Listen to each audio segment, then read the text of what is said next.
눈에는 눈, 이에는 이로 라는 제목으로 하나님 말씀 전하겠습니다. 이 맹구, 우리가 잘 아는 그 맹구가 어느덧 커서 대학교에 갔답니다. 대학교에 가서 한참 즐거워야 될 대학 생활을 해야 되는데, 그런데 보통 대학교 1, 2학년 때 미팅도 많이 하고 놀기도 많이 하고 MT도 많이 가잖아요.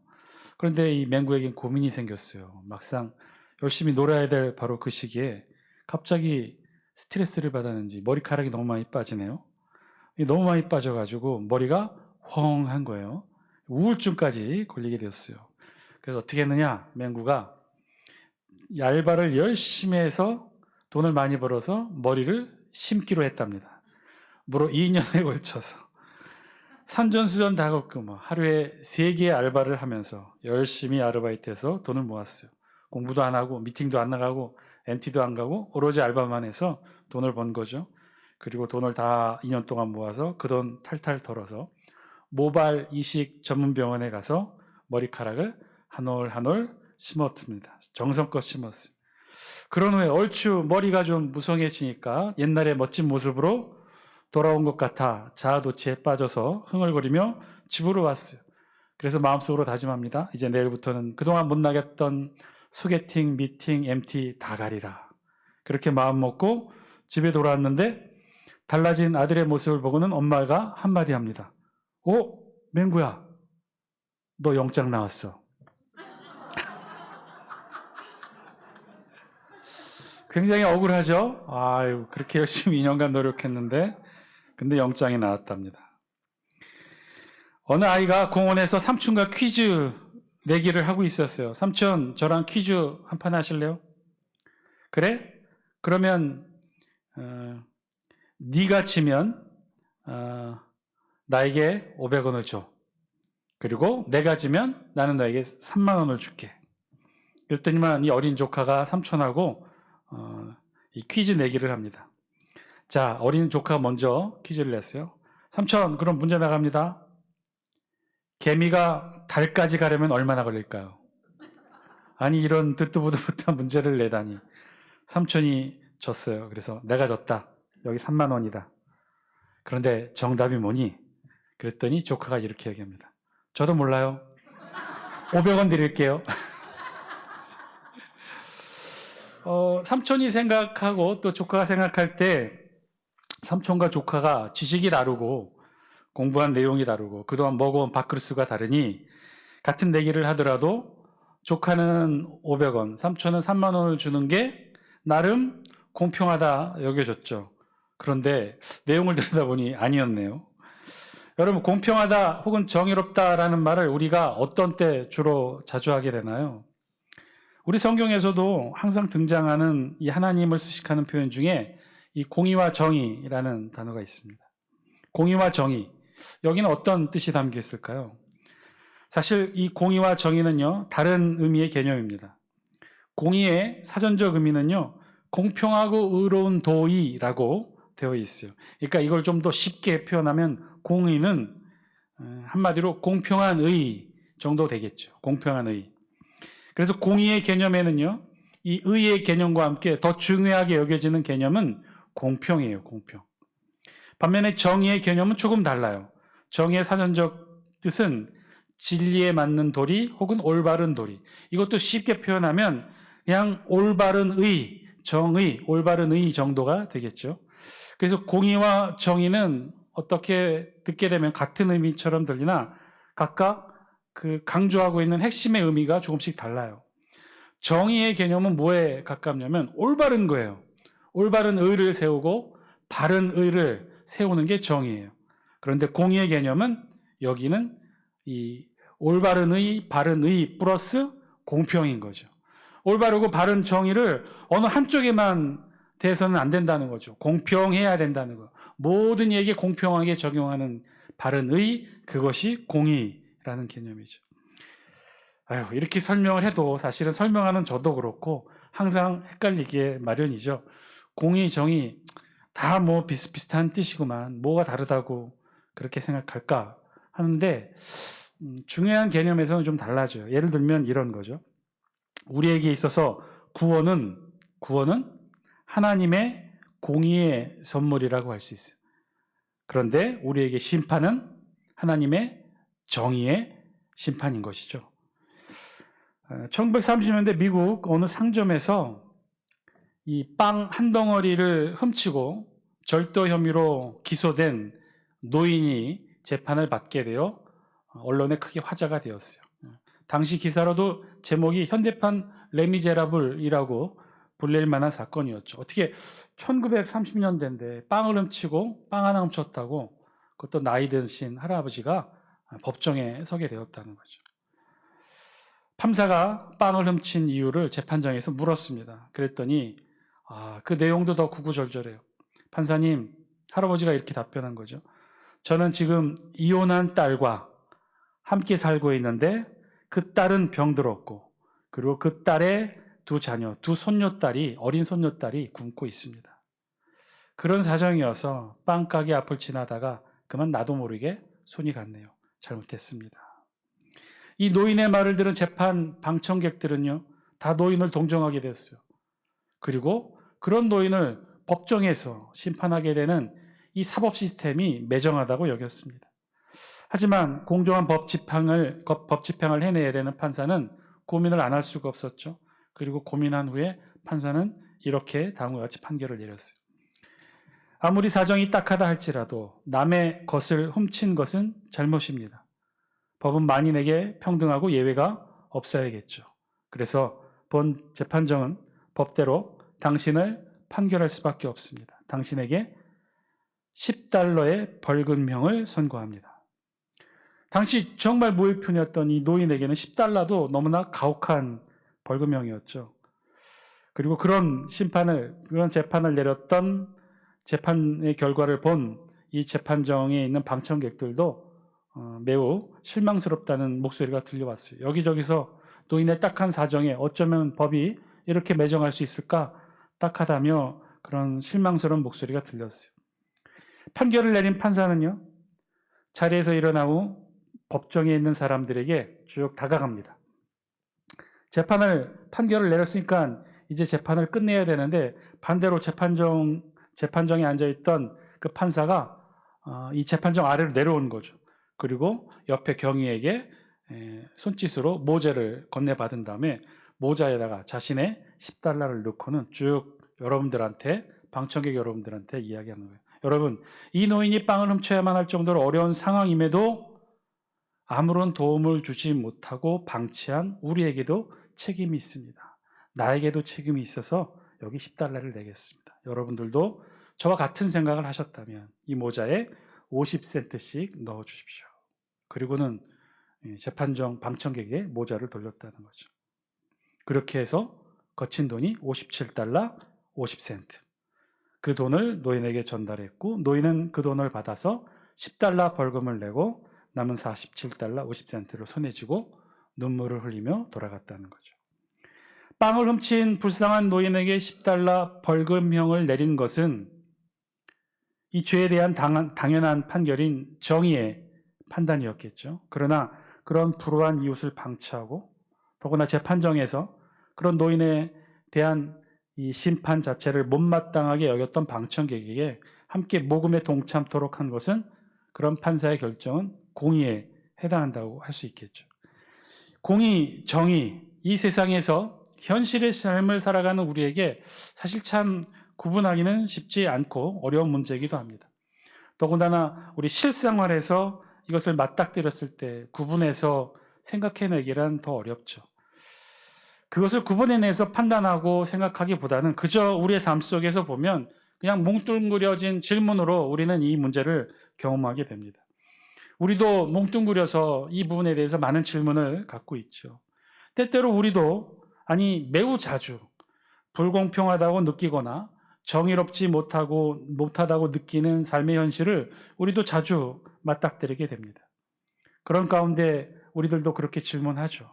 누군가에게 혹은 교회에 나와 하나님께 우리 그렇게 질문하죠. 하나님, 왜 내게만 이런 일들이 일어나야 합니까? 왜 내게만 이런 어려움이 생기는 것이죠?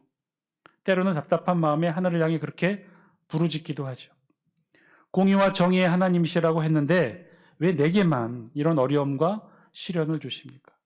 특별히 어려운 질병, 치유하기 힘든 질병을 맞닥뜨리게 될 때 그런 질문을 하나님께 할 수밖에 없죠. 이 자리에 계신 여러분들, 신앙의 연수가 오래되고 오랜 삶을 살아오신 여러분들은 아마도 이 질문을 최소한 한 번 이상은 다 해보지 않으셨을까 그렇게 여겨집니다. 왜 그럴까요? 왜 우리에게 이런 일들이 일어나게 되는 것일까? 왜 우리에게 이런 질문이 있게 되는 것일까요? 오늘 우리 본문에서도요, 레위기 24장 그 마지막 후반부 말씀을 우리가 함께 읽고 있는데요.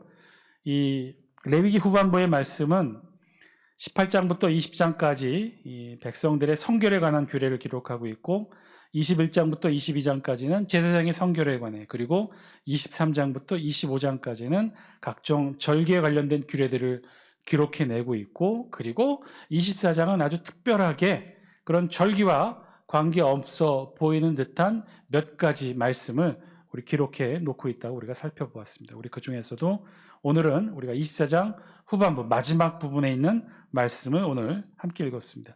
17절부터 시작되는 이 말씀, 소위 동해보복법이라고 여겨지는 이 말씀이 오늘 우리 본문에 기록된 말씀이에요. 그 내용은 눈에는 눈, 이에는 이로 알려진 동해보복법입니다. 구약 성경 레위기에 이 거룩과 성결의 주제로 읽어나는 레위기에 사실은 없어서는 안 될 굉장히 중요한 레위기의 상징과도 같은 말씀이 바로 오늘 우리 본문이기도 하죠. 그 동해보복법의 시작은 17절 말씀으로부터 시작합니다. 우리 17절 말씀 영상을 통해 같이 한번 읽습니다. 시작. 사람을 쳐 죽인 자는 반드시 죽일 것이요. 아멘. 이렇게 시작되는 본문 말씀이 오늘 우리 본문 동해보복법의 시작의 말씀이에요. 그런데 이 말씀은요, 읽으면 읽을수록 좀 내용이 무섭기도 하고 또 과하고 격해 보이기도 합니다. 그리고 그동안 우리가 쭉 읽어왔던 레위기 전체 말씀과 이게 어울리는 말씀일까라는 질문도 들게 되죠. 왜 그러냐면, 왜 이런 질문이 드냐면요, 이 17절의 말씀은 결국 20절의 말씀으로 결론을 맺고 있는데요. 우리 다 함께 영상을 통해 20절 말씀 같이 한번 읽습니다. 시작.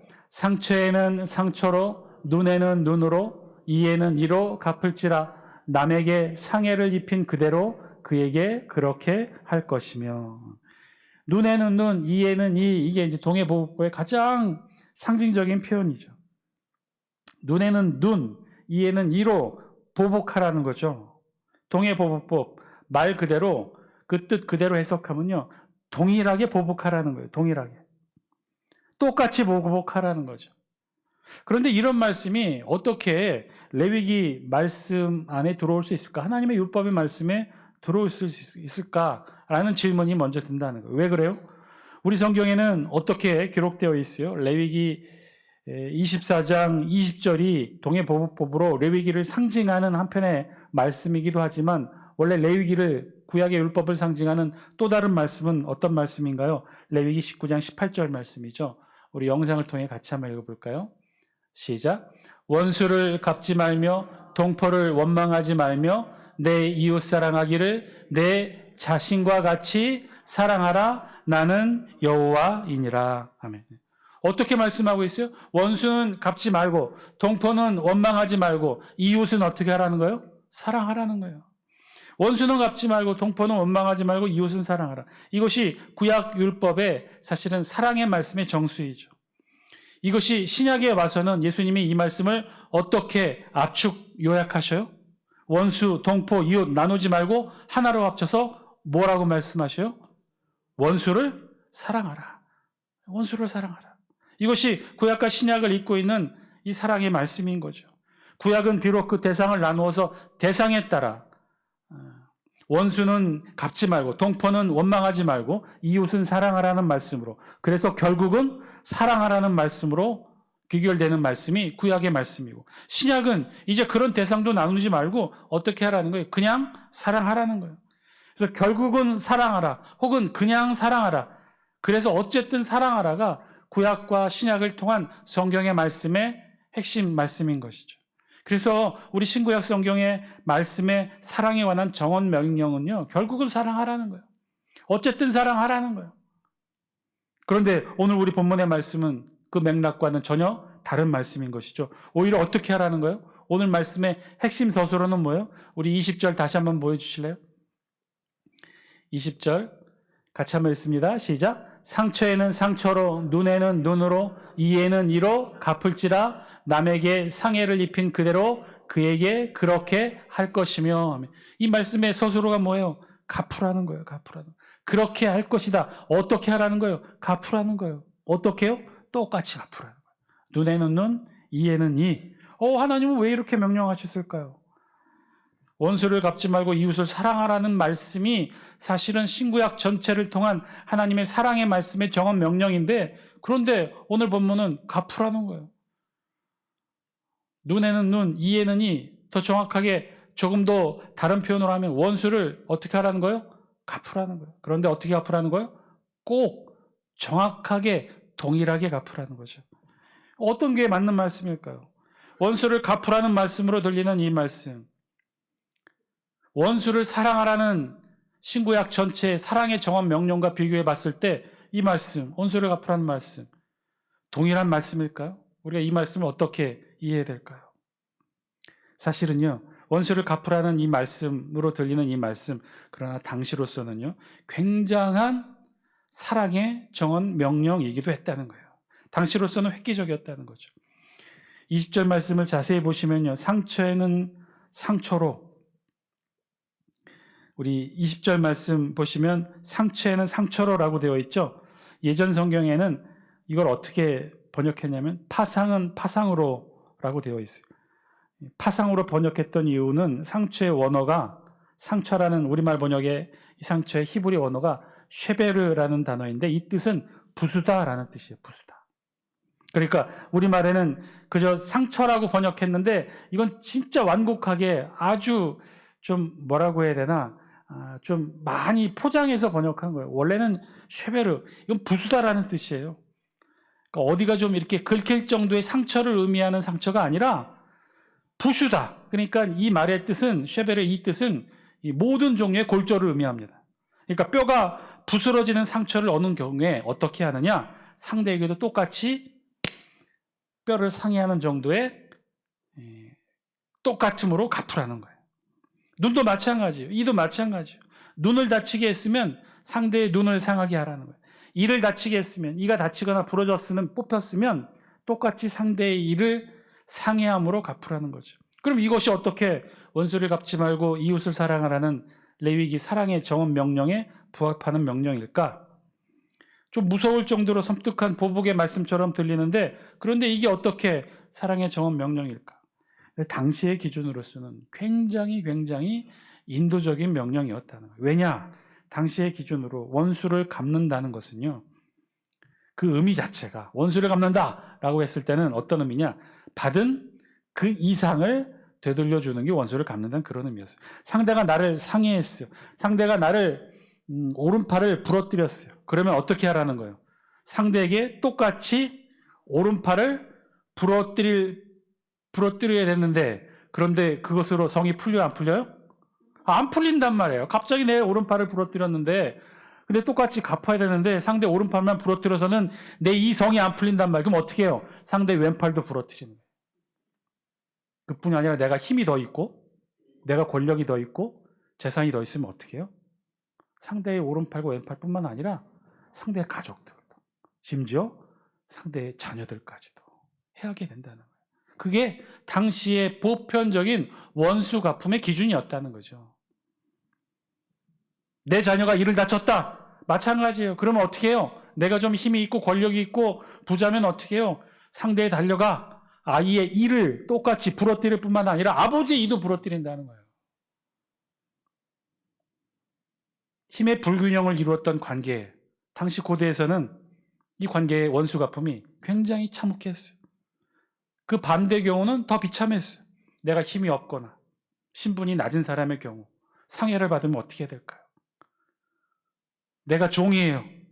그런데 내 아들이 팔이 부러져 왔어요. 보니 주인집 상전의 아들이 내 팔을 부러뜨린 거예요. 그럼 어떻게 할까요? 이 아들을 데리고 상전 앞으로 가서 주인집 도련님의 팔을 똑같이 부러뜨릴 수 있을까요? 못한다는 거예요. 그냥 쉬쉬했다는 거지. 갚지도 못하고 오히려 더 큰 보복을 두려워 그렇게 갚지 못했다는 거예요. 오늘 말씀은요, 그런 시대 상황 속에서 그런 것들을 넘어서 어떻게 했느냐? 최소한 율법이 이스라엘 백성들에게 지배적이었던 이 모세의 율법이 지배하는 그 지역 전체에서는 동일하게 보복할 수 있는 권리를 주었다는 거예요. 부자도 가난한 자도 힘이 있는 자도 힘이 없는 자도 딱 그만큼만 더하지도 말고 덜하지도 못하게 그렇게 보복할 수 있도록 그렇게 한 거죠. 19절 우리 영상을 통해 같이 한번 읽습니다. 시작. 사람이 만일 그의 이웃에게 상해를 입혔으면 그가 행한 대로 그에게 행할 것이니. 빈자나 부자나 강자나 약자나 똑같이 그 행한 대로 그에게 행할 수 있도록 했다는 거예요. 따라서 이 동해보복법이 당시로서는 이 법이 빈자나 약자를 오히려 보호하는 유일한 법이 되었던 거죠. 그 연장선에서 17절의 말씀도 이해되어야 한다는 거예요. 17절 우리 다시 한번 읽어볼까요? 시작. 사람을 쳐 죽인 자는 반드시 죽일 것이요. 이렇게 번역해 놓으니 참 이 말씀만 그대로 띄어서 어디 다른 데 놓아도 성경 말씀이 아니라고 할 만큼의 그런 무서운 말씀으로 여겨지는데, 그런데 이 말씀도 사실은 원어 그대로 정확하게 해석하면 그 의미를 우리가 되살려 읽을 수 있는데, 그 의미가 이 원어의 뜻은요, 사람을 쳐 죽이다, 주먹으로 때려 죽이다, 그런 뜻이에요. 매우 강하고 강렬한 표현이에요. 그래서 무섭지만, 그런데 여기서 중요한 핵심 단어는 사람에 있어요. 사람. 우리말로는 그냥 한 단어 사람으로 번역했는데 히브리어로는 이 단어가 어떻게 되었냐면 세 단어예요. 세 단어. 콜, 네페시, 아담이래요. 콜은 모든이라는 뜻이에요. 네페시는 영혼 혹은 전인격체, 사람에게 해당하면, 사람의 뜻한다면 전인격체를 해당해요. 그리고 아담은 사람을 뜻해요. 그러니까 이 말은 콜, 네페시, 아담은요, 그냥 뜻으로 어떤 뜻이냐면 모든 사람, 모든 종류의 어떤 사람이든지, 부자든지 빈자든지 강자든지 약자든지 하여튼 모든 사람을 지칭하는 거예요. 모든 사람은 사람을 고의로 죽인 일에 대해서, 잔인하게 죽인 일에 대해서는 모든 사람은 빈자나 부자나 강자나 약자나 지위 여하를 막론하고 모든 사람은, 살인한 사람은 반드시 죽여야 할 것을 오늘 성경이 율법으로 그렇게 정해준 거죠. 이 또한 당시로서는 굉장한 인권 선언의 말이었어요. 왜냐? 당시로서는 모든 사람은 사람을 죽인 자는 반드시 쳐 죽일지니라, 이 말이 그 어디에도 통용되는 말이 아니었기 때문에. 왜요? 모든 사람을 묶을 수 있는 그런 시대가 아니었기 때문에. 사람은 다 차이가 있었어요. 신분이 있었고 지위 고하가 있었고 부자와 빈자가 있었고 강자가 약자가 있었단 말이에요. 따라서 모든 사람이라고 할 수 없었다는 것이죠. 우리로만 해도 그렇죠. 조선시대 때 누군가 모든 사람은 모이십시오 하고 왕이 명령했다고 한다면 모일까요? 안 모여요. 모든 사람이 어디 있어요? 모든 사람은 없어요. 양반이 있고 상놈이 있고 평민이 있고 노예가 있었던 거죠. 노비가 있었던 거죠. 모든 사람이라고는 없었던 거예요. 그런데 오늘 성경은 그렇게 말한 거죠. 모든 사람은 다 똑같이. 당시 고대 사회, 힘의 논리로 힘의 불균형을 당연시하던 사회에서 모든 사람이라는 이 사람, 콜, 네페시, 아담이라는 그 단어 자체가 이미 이 세상에 공평을 향한 하나님의 정언 명령의 선언이었다는 거죠. 모든 사람은 다 똑같은 기준과 잣대로 처벌받을 수 있다고 하는 이 선언 그 자체가 대단한 인권 선언이었다는 거예요. 18절 우리 영상을 통해 같이 한번 읽습니다. 시작. 짐승을 쳐 죽인 자는 짐승으로 짐승을 갚을 것이며, 여기서도 짐승에 해당하는 단어 히브리어가 네페시라는 단어를 썼어요. 그래서 이 네페시는요, 사람에게 쓰여지면 모든 전입격체를 뜻하고, 짐승에게 쓰여지면 어떤 뜻이냐, 한 마리의 온전한 동물을 가르쳐요. 그러니까 짐승은 짐승인데 어떤 짐승이냐, 온전한 한 마리의 짐승, 온전한 한 마리의 동물인 거죠. 그러니까 온전한, 되도록이면 똑같은 그런 의미가 있는 거예요. 그러니까 짐승을 쳐 죽인 자는 짐승으로 짐승을 갚을 것이며, 그러니까 짐승을 쳐 죽였는데 실수로 짐승을 쳐 죽이든지 하여튼 고의로 짐승을 쳐 죽였든지 상대의 가축을 죽였으면 그와 똑같은 가축으로 보상하라는 거예요. 내가 죽인 가축은 커다란 황소였어요. 그런데 갚는다고 어떤 거 송아지 한 마리 갚으면 그게 돼요, 안 돼요? 안 된다는 거예요. 똑같은 짐승으로 갚아야 된다는 거예요. 더욱더 중요한 것 22절 같이 한번 읽습니다. 시작.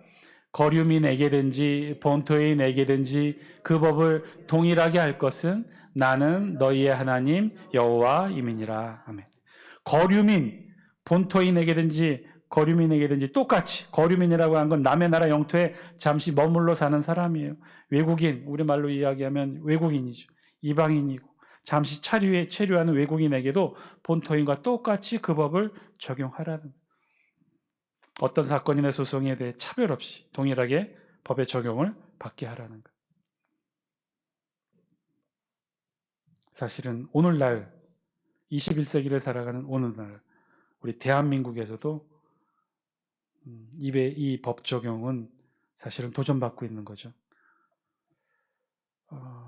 외국인 근로자들에게, 외국인 노동자들에게 의료보험법을 차등 적용하자는 주장이 나와 있죠.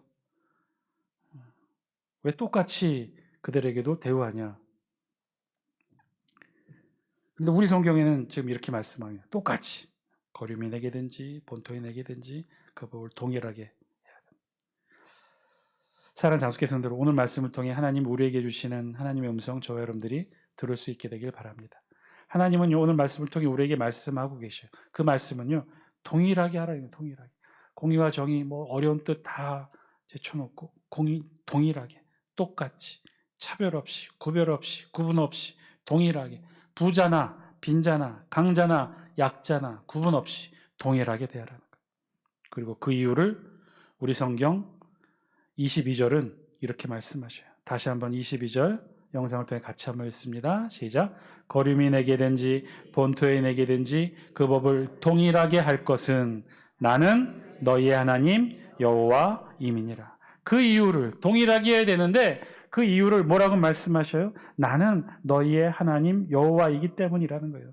즉 하나님, 나는 너희의 하나님 여호와인데 그 하나님이 어떤 하나님이에요? 우리가 고백하듯이 그 하나님은 공의와 정의의 하나님이시기 때문에 그렇다. 사랑하는 장수께 성도 여러분, 우리 삶 속에서도요, 이 하나님의 공의와 정의가 늘 함께하는 삶이 되시기를 주의 이름으로 간절히 축원드립니다. 하나님의 공의와 정의, 한마디로 공정하라는 거예요. 공평하라는 거예요. 똑같이 대하라는 거예요. 부자라고 휘어지고, 빈자라고 무시하고, 강자라고 머리 숙이고, 약자라고 고개 돌리지 말라는 거예요. 똑같이 동일하게. 공의의 하나님, 우리 하나님이시니 그 하나님 앞에 우리도 공의롭게, 정의롭게 그렇게 삶을 살아가라는 거예요. 사실 참 이렇게 살아가기 쉽지가 않죠. 우리의 삶에서 이런 공의를 지킨다는 것 쉽지 않습니다.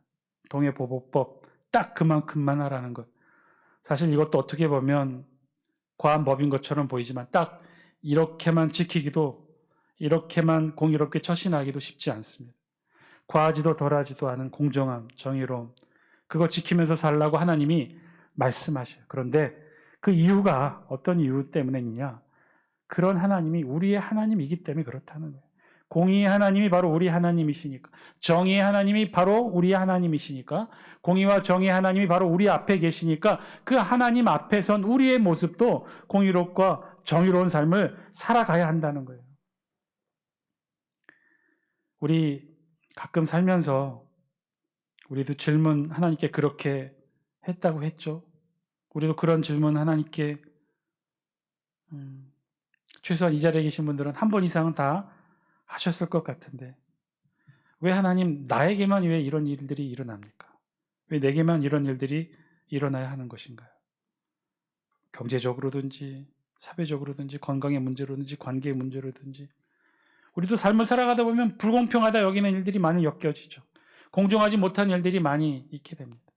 관계를 통해서 여러 가지 문제를 통해서 유독 나에게만 애꿎게 날카롭게 정의롭게 기준과 잣대로 들이대는 경험들을 많이 겪게 되죠. 왜 내게만 이런 일들이 있고 왜 내게만 이렇게 이런 문제들이, 아픔의 문제들이, 건강의 문제들이, 이런 문제들이 왜 내가만 있게 될까? 그래서 우리도 하늘의 하나님께 그렇게 질문할 때가 있죠. 답답하고 억울하고 공의롭지 못하고 정의롭지 못한 우리에 대한 처우에 대해 화도 나고 그래서 때로 분노가 나기도 하죠. 그래서 하늘의 하나님께 우리도 그렇게 묻지 않습니까? 왜 내게 이런 일들이 일어나는 것일까? 하늘의 하나님을 향해 하나님은 왜 내게만은 공의롭지 못하고 정의롭지 못한가? 그럴 때 오늘 말씀을 떠올려 보시기 바랍니다. 어쩌면 하나님은요, 그렇게 질문하는 우리를 향해 반대로 되묻고 계실지도 모르겠어요. 너희는 공평하냐? 너희는 정의롭냐? 나는 너희 하나님 여호와임이라. 나는 너희 하나님 공의와 정의의 하나님이니라. 공평과 정의로운 삶을 살길 원하느냐? 그러면 너희도 공평하고 정의로운 삶을 살아라. 왜냐하면 나는 공의와 정의의 하나님 여호와이기 때문에.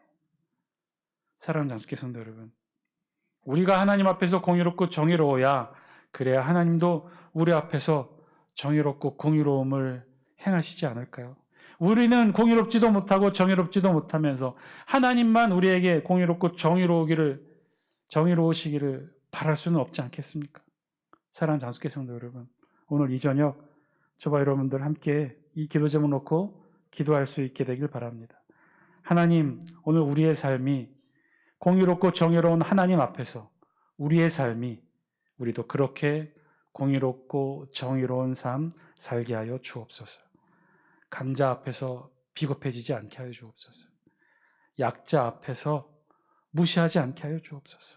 부자 앞에서, 빈자 앞에서 달라지는 부끄러운 모습 보이지 않게 하여 주옵소서. 하나님 앞에서 우리의 모습이 정의와 공의를 행하는 온전한 삶을 그래서 살게 하여 주옵소서. 원수를 갚지 말고 동포를 원망하지 말고 내 이웃을 사랑하는 삶을 그래서 살게 하여 주옵소서. 하나님과 세상 앞에서 바르고 온전한 삶 살게 하여 주옵소서. 부끄럽지 않는 삶 살아내는 우리들 되게 하여 주옵소서. 부정을 행하지 않고 나와 상대 앞에 늘 공평한 절과 잣대로 대하는 삶 살게 하여 주옵소서. 그래서 하나님 앞에 부끄럽지 않는 삶 살아내는 우리들 되게 하여 주옵소서.